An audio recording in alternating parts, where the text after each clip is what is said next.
Oke, baik. Assalamualaikum warahmatullahi wabarakatuh.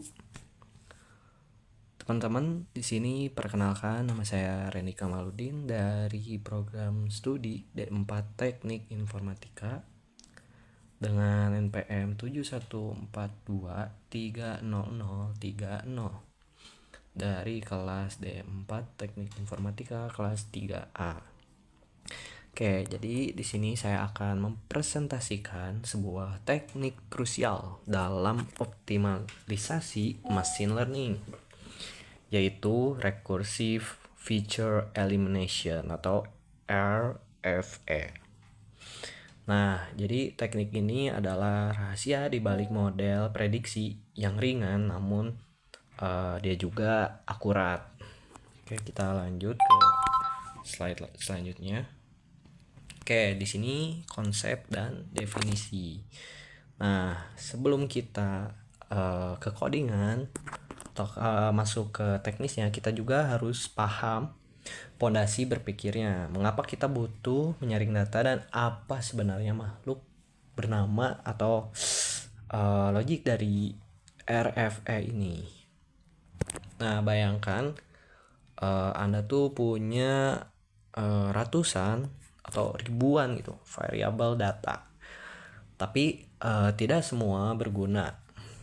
Nah, si RFA ini bertindak seperti juri. Dia kayak menyeleksi sebuah variabel yang bagus dan mengeliminasi atau juga menyingkirkan variabel yang tidak dibutuhkan.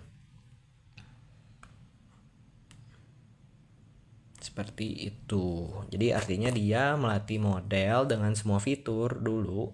Melihat nih siapa fitur yang lemah berdasarkan bobot atau koefisien. Lalu mengeliminasi secara mundur. Nah, proses ini diulang terus-menerus sampai tersisa fitur-fitur yang cocok atau yang terbaik saja. Nah, seperti itu ya. Jadi dia memulai dari mencoba semua fitur, terus memberikan skor, lalu menghapus fitur yang paling lemah gitu, yang tidak cocok. Oke, lanjut. Kenapa sih kita tidak pakai semua data? Kenapa harus diseleksi gitu? Nah, ada 3 alasan utamanya. Yang pertama, untuk efisiensi. Data yang lebih sedikit, dia komputer cenderung lebih ringan ya dibanding memproses semua data sekaligus. Nah, yang kedua, tentunya akurasi. Kita membuang data sampah atau noise gitu, yang tidak berguna, yang bisa membuat model salah gitu, salah memprediksi atau salah menebak. Dan yang ketiga, generalisasi. Nah, ini mencegah overfitting sehingga model kita tetap pintar saat dites dengan data baru di dunia yang nyata gitu, di lapangan gitu. Oke, kita lanjut ke slide selanjutnya. Nah, di sini ada mekanisme kerja rekursif. Nah, secara terperinci, RFE bekerja dalam sebuah siklus atau looping. Dia berulang gitu. Yang dimana langkah pertamanya dia melatih model menggunakan estimator dasar. Nah, yang kedua diberi pangkat. Nah, setelah dilatih, si fiturnya satu persatu diberi peringkat berdasarkan performanya. Nah, yang ketiga, eliminasi fitur dengan peringkat yang paling bawah atau terbawah gitu. Nah, yang terakhir, ulangi lagi dari langkah pertama sampai emang betul-betul fitur yang lemah tidak ada dan tersisa fitur yang terbaik. Nah, sekarang kita masuk ke bagian implementasi atau ke teknik codingnya.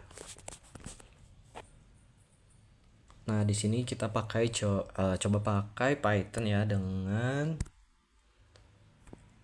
parameters skitchlearn, merupakan library ya ini. Ada 4 parameter utama yang mengontrol RFE estimate. Yang pertama ada estimator. Nah, fungsinya itu untuk model dasar untuk memberikan pangkat. Nah, rekomendasinya menggunakan SVM dan logistic regression ya. Nah, yang kedua ada end feature to select. Nah, jumlah fitur akhir yang diinginkan. Jadi, menyesuaikan sesuai kebutuhan domain. Selanjutnya ada parameter step. Fungsinya untuk jumlah fitur yang dihapus per iterasi atau per looping. Satu untuk setiap presisinya. Nah, yang terakhir ini ada parameter verbose. Fungsinya untuk log detail selama proses eliminasi. Nah, satu untuk setiap debugging. Oke, lanjut. Di sini ada market share, metode seleksi. Nah, jika dibandingkan dengan metode lain, RFE menguasai sekitar 45% preferensi karena akurasinya yang tertinggi dia. Nah, metode filter menang di kecepatan, tapi mengabaikan sebuah hubungan antar fitur. Nah, sementara embedded terikat pada model tertentu saja. Nah, RFE ini menawarkan keseimbangan terbaik untuk akurasi presisi. Oke, nah di sini ada bagaimana kita tahu kalau 15 fitur adalah jumlah yang paling optimal. Jawabannya adalah menggunakan RFE CV. Nah, teknik ini menggabungkan RFE dengan cross validation seperti yang terlihat di grafik di bawah ini ya.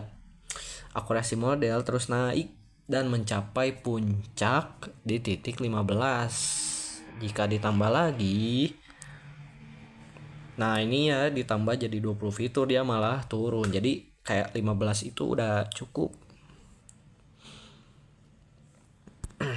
Nah, selanjutnya kekuatan dari RFI. Kelebihannya dia dapat menangkap interaksi antar fitur yang kompleks, yang banyak gitu.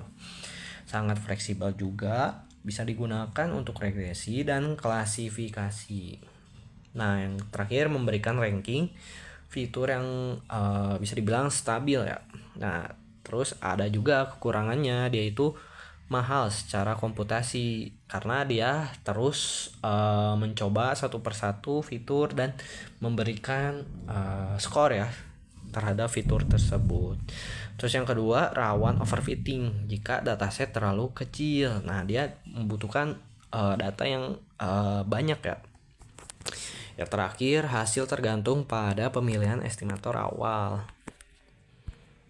Oke, lanjut. Nah, di sini ada implementasi kodenya. Contohnya itu dia mencoba untuk import RFI ya. Di sini kodenya sklearn feature selection. Import RFI.